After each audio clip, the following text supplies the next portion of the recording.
3, 4. Je suis puceau. Konnichiwa les potes, c'est Vidal, j'espère que vous pétez la fonte comme ça nickel. Aujourd'hui, vidéo que j'espère te plaire s'il te plaît. N'hésite pas à liker, commenter, partager, surtout n'hésite pas à t'abonner sur la colle, c'est hyper important. Qu'est-ce qu'on va faire aujourd'hui? Aujourd'hui, je vais tout simplement raconter 3 anecdotes, donc 2 vraies et une fausse. Vous devrez bien évidemment deviner la fausse. Les amis, écoutez, j'ai envie de dire, mis à part si c'est pour mettre un petit pouce bleu, pour un petit abonnement, je vous laisse avec la suite de la vidéo. C'est parti! Wow! Ok, on commence tout de suite avec la première anecdote qui est tout simplement ma naissance. Cette anecdote est très courte, voilà, je vous le dis. Alors, pour ceux qui veulent le savoir, les gars, je suis né le 28 août 2006. Et que je suis né, j'étais bizarre. Alors, comment ça, j'étais bizarre? Et bien tout simplement, en gros, enfin c'est pas ça, je me rappelle pas, c'est ma mère qui me l'a dit. Je rampais sur le ventre de ma daronne pour aller téter, voilà, tout simplement. Je rampais vers ses univers et puis après pour téter tout simplement. Désolé, vous allez entendre un peu de bruit d'aspirateur, c'est ma daronne qui aspire. Les femmes, le ménage, ok, c'est un peu féministe, les féministes, je vous aime. Bref, donc après vous savez, on laisse le bébé sur la maman, donc vous savez c'est chaud et tout. Et je lui ai chié dessus. En gros, pour vous épargner les détails, j'ai écarté mon anus comme ça, pas avec mes doigts bien sûr, mais avec mon cul normal. Et je lui ai chié sur le ventre, voilà. Pour ceux qui veulent, j'ai la vidéo, bah après ça va être dur de la retrouver parce qu'en gros on filmait avec un vieux caméscope à l'ancienne et tout, avec les cassettes, c'est le bordel. Donc voilà l'anecdote, pour faire simple, je suis né et j'ai lâché une grosse merde sur ma daronne. Anecdote suivante. L'anecdote suivante sera mon frère a voulu me tuer. C'est pas une blague. On va avoir peut-être 5 ans, 4 ans. Faut savoir qu'avec mon frère, on a 17 mois d'écart. Et bah écoutez, mon frère a eu tout simplement l'idée de me remplacer de l'eau par la javel. Donc, ça voudrait dire qu'il a pris la javel. Et du coup, en gros, mon frère, il a vidé l'eau et il a mis de la javel. La bouteille, elle est comme ça, il restait ça d'eau et puis il a mis ça de javel. C'est déjà pas mal. Du coup, bah vous voyez, tranquille ou bilou. On fait notre life, on fait la journée, on s'amuse, etc. Puis, eh ben, je vois que mon estomac me demande de l'eau. Du coup, bah, qu'est-ce que je vais faire? Je vais boire. Ce qui me donne envie de roter du coup. Du coup, eh bien, tout simplement, j'ai pris la bouteille, j'ai bu 2 petites gorgées. Bah, après, je commençais à me sentir mal. Est-ce que ça mériterait pas une petite explication là? Bonjour à tous, je m'appelle Jocelyn Bertrand, j'ai 17 ans et demi, je suis encore en études, du coup là j'ai séché exprès pour vous parler.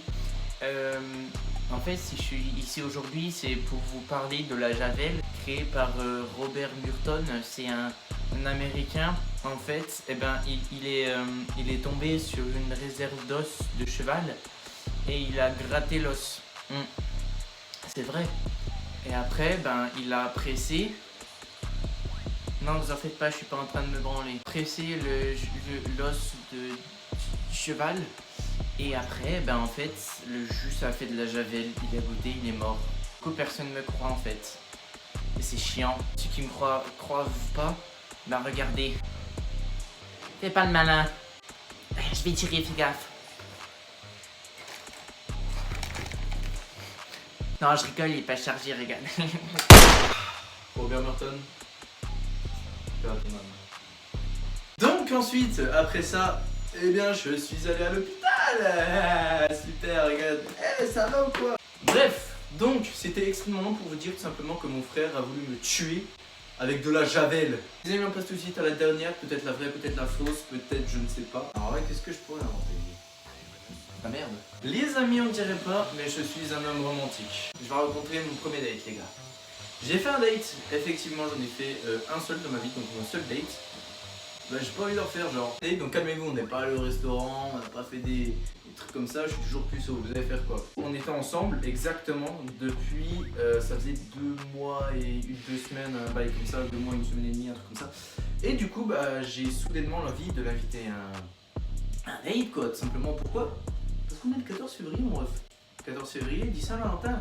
Du coup, qu'est-ce que je fais? Je vais pas du tout l'amener dans un restaurant parce que je suis pauvre. J'ai pas l'habitude avec les meufs. Du coup, je vais vers elle. Je dis salut Léa, j'aimerais bien t'inviter à un date. Si ça te dit pour la Saint-Valentin, donc c'est demain, voilà. Elle me dit ok. Du coup, bah j'étais heureux, tu vois. Mon cœur il. J'aimerais une musique qui ressemblait à mon cœur pendant ce moment-là. Exactement pas du tout ça, genre. Du coup, on va au lac. Voilà, on va au lac. Et donc on se pose, tu vois, j'ai tout prévu. Donc maintenant, il arrive le moment, donc on était assis comme ça et tout. Je la regarde, elle me regarde. Ça y est, vous voyez ce moment-là là. où vous vous fixez comme ça là, et t'as l'impression qu'il y a rien autour de toi. Genre, il y a vraiment que cette zone-là où il y a son visage en face. Si tu tournes, elle est là, si tu regardes en haut, elle est là, etc. Bref, quand je la regarde, et je me dis, ah, c'est le moment, mec. Ensuite, je la prends, vous savez, comme ça en tour. Elle commence à se rapprocher, on s'embrasse. En gros, le problème, c'est que vu que je stresse habituellement, et que là, je stressais pas du tout, je me disais, mec, ça pouvait pas être aussi simple. D'un coup, je l'embrasse, pendant 4-5 secondes, c'est les meilleurs moments de ma vie. J'ai de papillons dans le ventre, mais à un moment, c'est papillons dans le ventre qui se transforme en dragon de l'enfer. Tout simplement parce que mon ventre fait... Il gargouille, genre il y a un putain de lion dans mon ventre. Du coup, je vais s'imaginer la suite. J'ai la chiasse. Ce que je fais, j'arrête de l'embrasser, comme ça on se remet bien. Elle me dit quoi? J'ai bien aimé, viens, on recommence. Du coup, le problème c'est que moi j'ai envie de schéma. Mais j'ai tellement envie de l'embrasser que bah j'accepte. Je l'embrasse. Et je fais un peu fort. Je me suis chié dessus pendant mon premier date. Du coup, résumé de l'histoire. Après, bah, elle a senti, voilà. Enfin, je vais pas chier dessus, mais c'était pas ma daronne. En gros, elle a senti la merde, quoi. Elle a fait, ah, ça pue. Je me suis levé. C'était comme ça, frère. C'était comme ça. Je marchais comme ça. Et putain, mon gars, je peux te dire que j'ai le seum, voilà. Bref, du coup, les gars, sur la vidéo, je suis désolé d'avoir chié pendant que je t'embrassais. Les amis, on arrive à la fin de cette vidéo. Si la vidéo vous a plu, n'hésitez pas à liker, commenter, partager, surtout n'hésitez pas à t'abonner en action à la cloche, ça me fait hyper plaisir. Merci de me suivre, on est 100, voilà, merci beaucoup. Ça fait extrêmement plaisir, voilà, je vous dis, on a passé un cap, le cap des 3 chiffres, ça fait vraiment plaisir, merci beaucoup. Je vous affiche ici les 3 anecdotes que je vais raconter et petit à petit, je vais les barrer. Donc, cette anecdote-là est juste. Ah ouais, elle est juste, les gars, j'ai bien chié sur ma daronne. Deuxième anecdote. Est-ce qu'elle est vraie ou fausse? Mettez dans les commentaires pour voir, les gars, d'ailleurs. Mettez dans les commentaires pour voir si vous avez vu juste et tout. Trichez pas, parce que bon, ça sert à rien de tricher, quoi. Bref, deuxième anecdote. Elle est vraie. Eh oui, je vous ai tout inventé pendant le date. Les potes, c'était Tabi, je vous dis à bientôt pour une prochaine vidéo. Merci d'avoir regardé, je fais des gros bisous. Sayonara.